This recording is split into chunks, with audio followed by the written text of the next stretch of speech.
Kick.com. No, not the messaging app. That one's dead.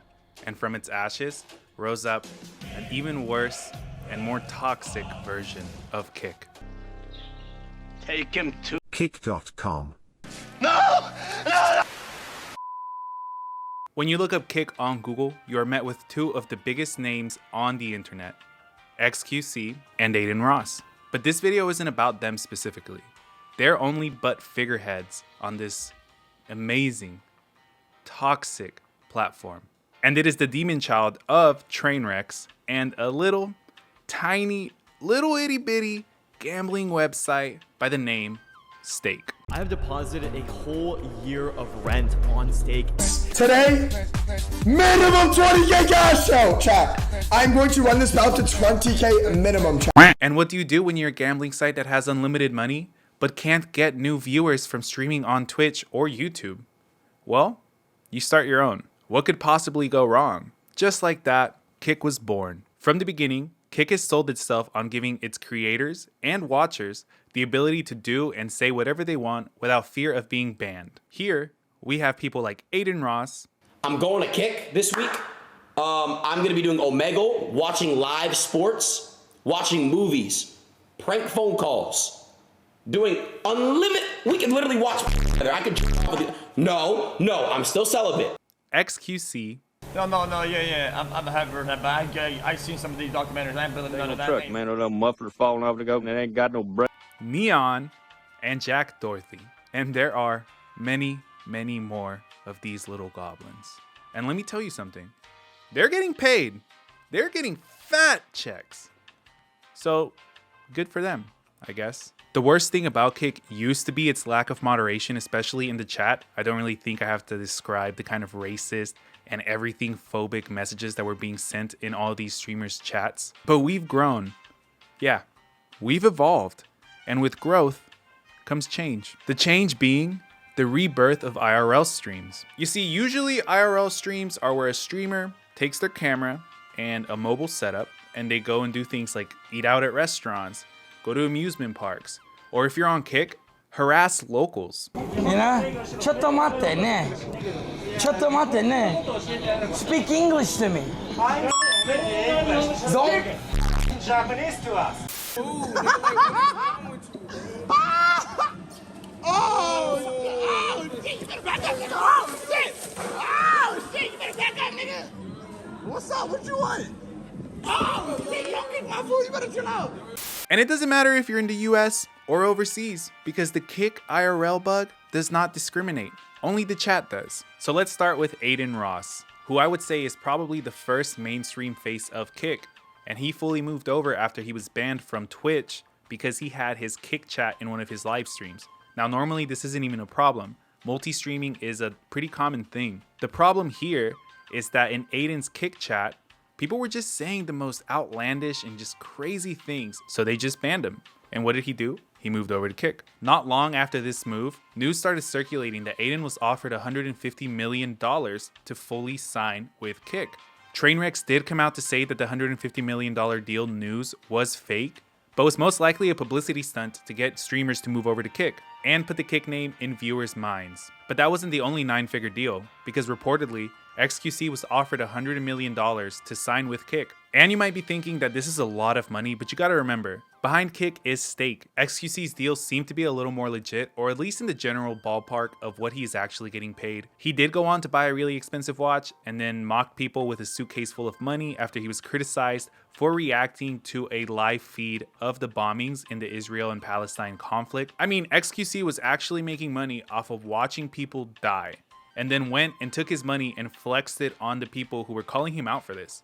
And honestly, I find it disgusting, because whatever side you're on, you're still profiting off of watching people lose their lives. And we haven't even gotten to the gambling part yet. While some will say that this isn't part of their contract, others like Nick Merckx has come out to say that gambling is included in the terms of the deal. Nick, are you going to do gambling streams?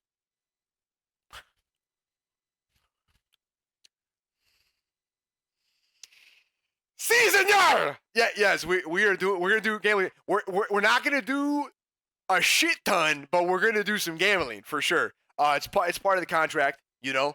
And let me just explain to you why this is so evil. Gambling is one of the most deadly vices to have.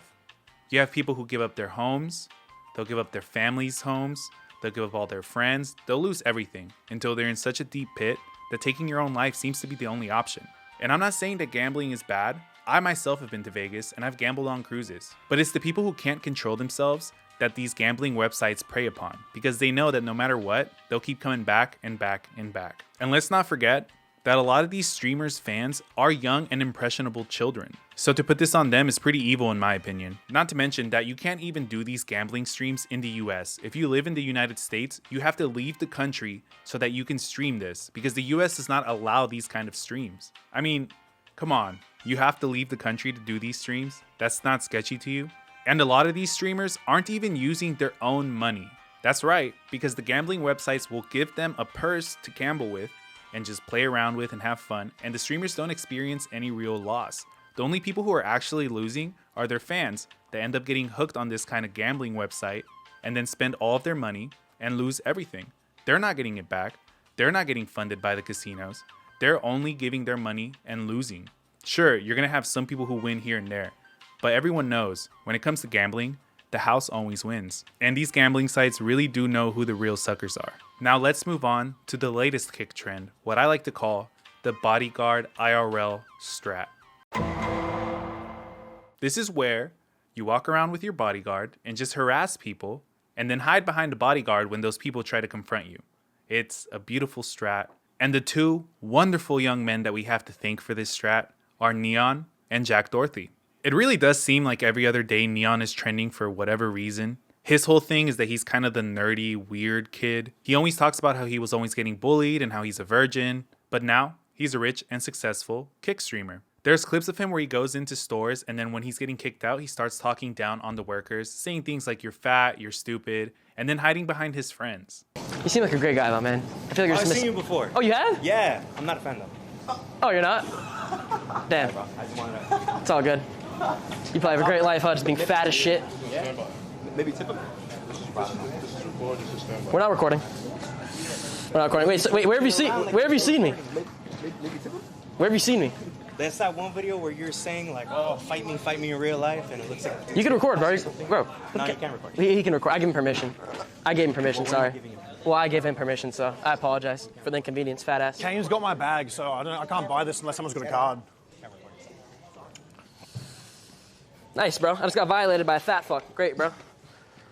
Neon is kind of like that chihuahua that barks at you like crazy while they're in the cage, and as soon as you open the door, they do nothing. He just kind of yaps and yaps and yaps and then hides behind whatever he knows will protect him.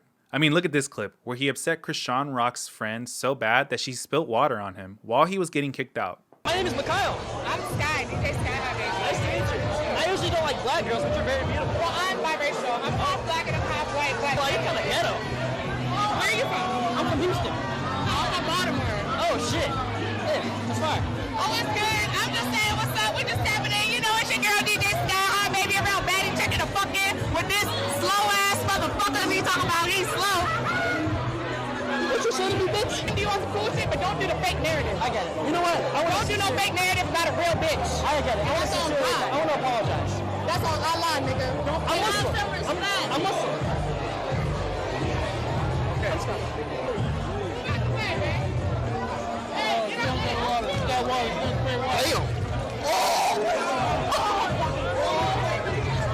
Look, I don't condone violence, but I'm not saying I'm against this. This brings us to who is possibly our shortest villain on the roster. By the way, short kings, it's okay to be short.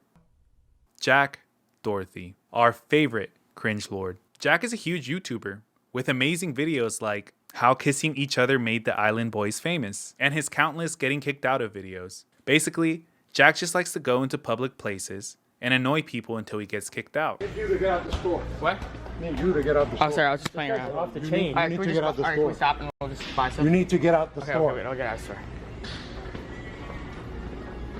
Sorry.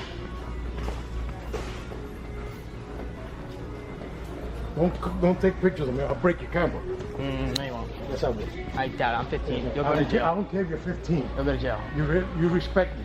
All right, and you respect. Oh, hey! Ricky! And to give him some credit, he is very young and very successful, so I believe there is still room for him to grow.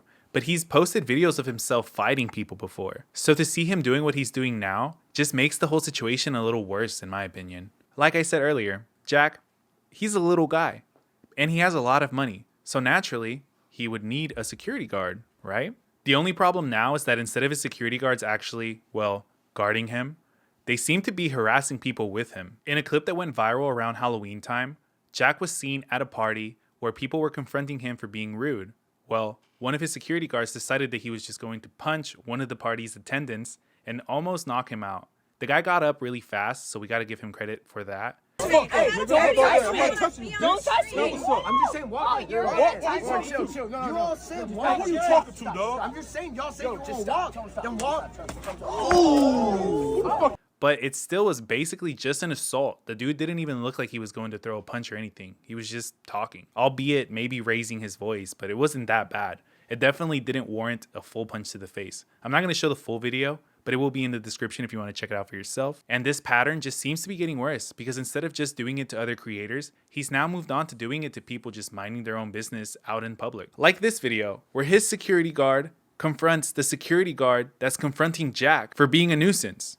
I mean, what's going on? Get that shit out of my face. Or, Get out of my face. Or what? Okay. Yeah.